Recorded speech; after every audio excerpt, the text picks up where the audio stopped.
Hey friend, and welcome back to RGD Gaming, the least toxic, most fun community in all of gaming. This will be my longest video I've ever uploaded, but it will be worth it. I'm going to take you on a journey, a tale, if you will, of two entirely different people, and yet they're the same. Two matches, separated by merely 2 weeks' time. One of them, the first, young, inexperienced, and naive. The second, older, wiser, more cunning. Dare I say ruthless? You be the judge of this. Allow me, if you will, but 40 seconds of your time to pique your interest. If, and I mean only if, I have in fact piqued your interest, then continue to watch the video in its entirety. Dim the lights, turn up the volume, sit back, and enjoy a brief snippet of what's to come. Enjoy.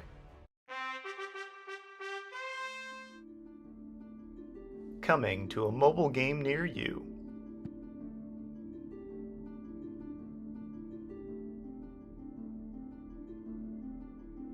A story of heartbreak.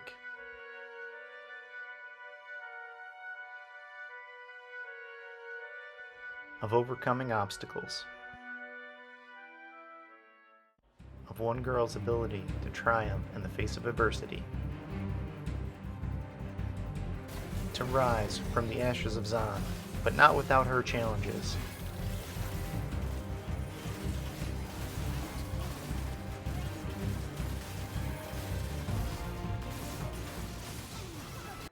She will make a difference in the world and overcome life's hardships.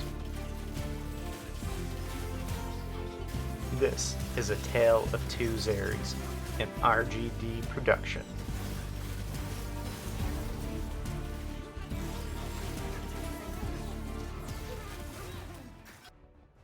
Now, let the story begin. A long time ago, in a place called Zon, there was a girl named Zeri. No, perhaps another time. For now, let's focus on the present, in a place called Wild Rift.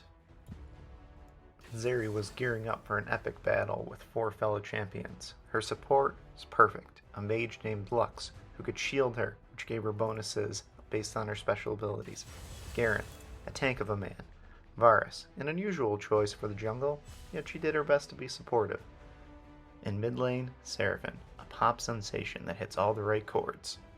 As far as her adversaries, her main matchup was against Ezreal, a slippery damage dealer with an arrogant personality, and Pyke, a man who was said to have been drowned and come back to life, just as slippery and extremely deadly. The enemy jungle Rengar, a ferocious cat with the ability to spring. Their mid lane, Echo, a burst damage mage who can blink away in an instant. And lastly, Sion, a fallen war hero that will resurrect when killed, as if killing him once isn't hard enough. Now, allow me to shift your focus for a period of time in order for you to better understand the ways of the Rift and how the same person can go from losing and making poor decisions to making expert decisions with a champion, which will lead you to victory. The first thing you need to understand about Zeri is that her third ability, while it can be an offensive weapon, should almost always be used defensively to save her life. It has a very long cooldown, and in early teamfights, you'll usually only get to use it one time. Her second ability also has a bit of a long cooldown and needs to be used over walls whenever possible to increase damage output. You should max out her first ability first. It applies a slow in a small circle and really adds to Zeri's damage output greatly. Unless you have an absolutely sure kill or a long jump over a wall to use the third ability, I recommend holding it in order to save yourself so you don't die in fights. Early farming is very important for Zeri. Hold your first ability to last hit minions when necessary. There can be times when you're shooting and she can't shoot through a minion and you'll miss it if you don't use your first ability to get around that minion that's blocking your way. And don't be afraid to go under tower with Zeri. Your second ability can be used on the tower in order to enhance it to help you farm. You can use your first ability to help as well. And if for some reason a fight breaks out in mid lane, while it doesn't help your support, you have the ability to jump over the wall and quickly get there if the fight is going to be right for you to take. One of the biggest mistakes I see when facing Zeri is people feel like they need to force plays with their second and third ability. Zeri never wants to force anything. She wants to group with her team, use her ultimate, and stay on the outside edges of fights. Her ultimate and second ability allow her to put out tons of damage to the enemy from far away. She excels later in the game when team fights for objectives become most important.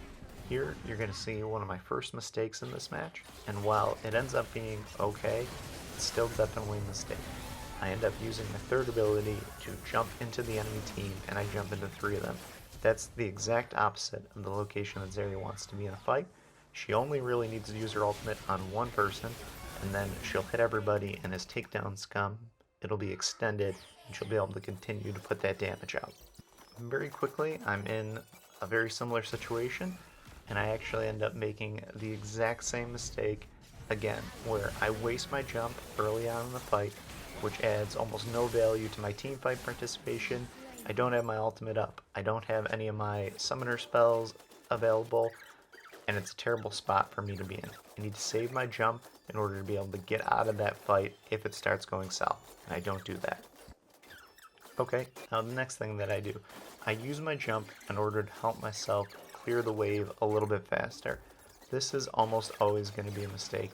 It doesn't help you clear it that much faster, it might save you 1 or 2 seconds, which can be important at times, but if you are in a situation like I am, where my tier 1 tower is gone, I have nowhere to go, and the enemy team has very fast champions on their team, such as Pyke, Rengar, Ezreal, that can sort of come around and get me, this is always going to be a mistake. You need to save that jump so you can clear the wall and get to safety. If I had saved my jump, I'd just take a couple steps towards the wall, jump back towards my team, and if they want to keep pursuing me, we're going to have a 3 versus 2 counter gank, and we'll be able to very likely get 1 or 2 kills out of this, and maybe not have anybody on our team die. This next fight, I actually start off doing okay, a little bit better than I had in the first couple of skirmishes that I'm in. I stay back, I'm able to use my ultimate, and I'm able to do the damage that I'm supposed to and be able to put it out. Towards the end, I get a little excited, I go too far in, and I'm not able to escape, and Echo's able to come in and blow 2 of us up. Both of my jumps in that fight are jumps that I would not make at this point now. It's when I was first playing Zeri, trying to learn her kit, and so you'll see if you watch into the second video how I use the jump in a totally different way in that video. This next skirmish that's going to be coming up here, you'll actually see I just fall backwards into using everything properly, so I get out of there, had to use my jump, but it was to escape. I use my ultimate on one person, and I'm backing up, staying on the fringes of this fight, not getting too deep into the enemy team. I'm able to use my second ability and cause them to use an ability to escape, and so that's really how you should be fighting with Zeri. I didn't really understand what I was doing, but here you see I use my jump to engage Sion. I actually thought at that point I was going to be good to fight him. Unfortunately, it wasn't a good decision, but I thought I'd be able to steal his shield and get a kill there. He was just a little bit too strong for me. That was me when I was learning who I could fight, what fights to take, and where to be. This particular match gets away from me, and had I not made those mistakes I highlighted in the video, I believe my team could have won. Now that you have seen the Zeri of old, let me remind you that this is a tale of 2 Zeris, not just one. The next chapter of the story will show an entirely different side you will want to see. Ah, welcome back, old friend. So good to still have you here with us. This is now a tale of a brand new Zeri, battle-hardened, experienced, calculated, with a little bit of that old Zeri spark every so often. Her friend of old Lux has turned against her, but she has new friends to battle on her side. The same shield that Lux once used to aid Zeri will now be used against her, but in a fortunate twist of events, Zeri will use her ability to steal shields and turn this on her adversary. What was intended as a weapon against Zeri will be used by Zeri to help her defeat her enemies. So here you're going to see me play it a little bit differently. Morgana hit a really fortunate root, was able to get some good damage, and now watch this move. I'm able to flash in, get the kill, shield, get out of there, and watch this slippery little play where actually you'll see, oh, there's Misfortune, has no clue I'm there, maybe should have watched the map, but she didn't, able to get out of there. Something that you're going to notice here, my build path is just a little bit different. They had a lot of magic damage on their team, and I wanted to get magic resistance, that way I didn't get blown up. So something to consider, You don't have to necessarily go first item magic resistance, but I just felt like there was a good chance I was going to be the focus of the enemy team, and I thought it would be prudent in order to just start with my magic resistance item and then just not think about it and do my normal build path. Unlike the last game, I still had my jump. I didn't waste it to try to help myself farm. I'm able to jump over a wall, jump right onto Lux, use my ultimate. I've got a 1v2, but I was totally comfortable with doing that 1v2 in that situation because I knew I'd be able to get a kill. Fortunately, not able to catch Misfortune, but that's alright. We're 3-0-0, and that's a great way to start for Zeri. I think you can already see the difference between how I'm using her third ability in order to engage and or disengage when necessary. You'll see more of it as the video goes on. Now, there still can be times where mistakes are going to be made, and that's okay. What you want to do is just work towards progression and getting a little bit better. Here, I saw the Yi, and I was sort of playing it cool, and I thought I'd be able to get out of there holding my jump. But what I really should have done was went with my team towards Dragon instead. I tried to take another 1v2, and I didn't have the jump on them. I get rooted, and I end up dying. So that was a mistake on my part, and I should have used my jump at some point. I still held it the entire time. And now we're going to have a tough fight for Dragon, as where if I would have just grouped, we probably could have killed the Master Yi already, and I would have been able to, have Dragon. So they end up getting Dragon, we're able to collapse and get a kill. So that ends up working out okay. Just if I had not made that small mistake, we probably would have got Dragon, got a kill, and been in a little bit better of a situation. Here you're going to see me really aggressively use my abilities against these two because I know that we can win this fight. I just need a little bit of help from Morgana, which I get, and then I'm able to jump on top of them, use my ultimate, and get a kill off. Now, let's see if we can take down this tier 1 tower. We should be able to take out the minions with our abilities. Grab the tier 1 tower. We've also got Kayn coming around to help us out. And things are going to get tight with Annie there. That was a good route. And now I'm able to actually get the Annie pretty low. I think Kayn's thinking about chasing, but he should probably get out of there because we'll be getting collapsed on pretty soon if we don't get out of there. Okay, now I see Lux is alone with no tower behind her, and I want to jump on top of her and get a kill. Unfortunately, a Yi shows up. I panic, and I do a good long jump to get away from him, but I should have kept running, and what I do is I run face first into Lux's route and end up going down. So that was a mistake on my part that I really shouldn't have made, but those are going to happen from time to time. Fortunately, my team ends up cleaning things up. We end up taking down 4 of them, and it ends up working out okay. So that's always a good thing. Now the next thing we need to think about is the next dragon spawning, and I don't want to make the same mistake I did last time, and so I am looking to group with my team to be able to take down this dragon. Morgana is scouting the area. Kayn and I are starting to attack, but Yi and Lux are coming. Mundo pings that he's on his way. He's a little bit slow, but that's okay. And fortunately, we're able to take down the dragon. He doesn't get anywhere in there, and it's pretty easy for jungles to win smite battles when they're not even battling against another jungle. We're able to get 2 of them as well, so 2 kills in a dragon is good for 1 kill on our part. And here I'm just going to quickly farm up a couple of camps, a couple of lanes, reset, spend my gold, and now Baron's up. We really want to ward Baron, and I actually see everybody on the enemy side of the team, and I'm able to take a tower as well. So I was just looking at the map and noticed that I had plenty of time to take that tier 2 tower from the enemy. I'm still going to keep farming up camps, able to get another full item, so I'm going to be looking to reset pretty soon. But I can see, you can watch me stealing all these camps and everything. It's because I can see the enemy on the map, and if I can see them, I know I have time in order to be able to steal and not have to worry about dying. Plus, I have my jump to get out of there.